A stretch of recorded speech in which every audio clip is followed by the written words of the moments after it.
दरअसल आपको बता दें, लोकसभा चुनाव के लिए पूरे देश में सियासी जाल बिछाना शुरू हो चुका है। सारे दल रणनीति बनाने में लगे हुए हैं।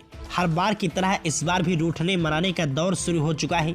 महाराष्ट्र में साथ मिलकर सरकार बनाने वाली भाजपा शिवसेना शिंदे गुट और अजित पवार के एनसीपी गुट में सीट बंटवारे को लेकर तनातनी की खबरें सामने आ रही हैं। सूत्रों ने बताया है कि आगामी लोकसभा चुनाव के लिए सीटों को लेकर महायुति में कई नेताओं की डिमांड से सियासी समीकरण बिगड़ने के संकेत मिल रहे हैं।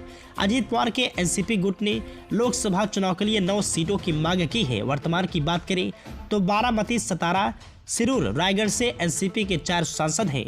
एनसीपी ने इन 4 सीटों के साथ साथ दक्षिण मुंबई, धाराशिव, परभणी, भंडारा, गोंदिया, छत्रपति संभाजीनगर इन 5 सीटों की डिमांड की है।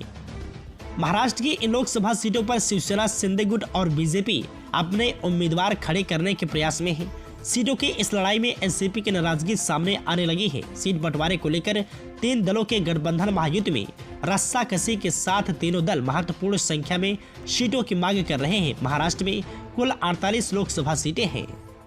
इससे पहले खबर आई थी कि मुख्यमंत्री एकनाथ शिंदे के नेतृत्व वाली शिवसेना ने 22 सीटों की मांग की है, जबकि उप मुख्यमंत्री अजित पवार की एनसीपी 11 सीटों की मांग कर रही है। तीसरे गठबंधन सहयोगी बीजेपी के पास मौजूद लोकसभा में 22 सांसद हैं।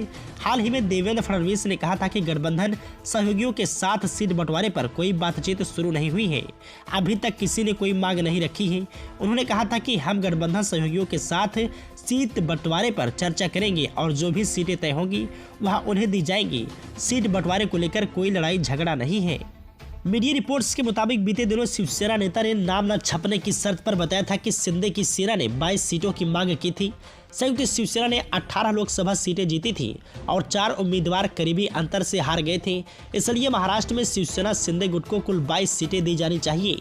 नेता ने कहा था कि कुल 18 लोकसभा सांसदों में से अधिकांश सांसद हमारे साथ हैं।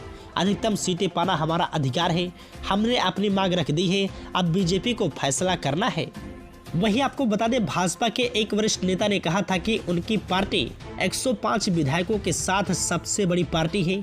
उनके समर्थन से 41 विधायकों वाली पार्टी में एकनाथ शिंदे मुख्यमंत्री हैं, जबकि इतने ही विधायकों के समर्थन वाली दूसरी पार्टी में अजित पवार उप मुख्यमंत्री हैं। अगर शिंदे को 22 सीटें मिलती हैं और अजित पवार के नेतृत्व वाली राकांपा को 11 सीटें मिलती हैं, तो भाजपा के लिए कितनी सीटें शेष रहेंगी? कुल 48 लोकसभा सीटों में 15 सीटें।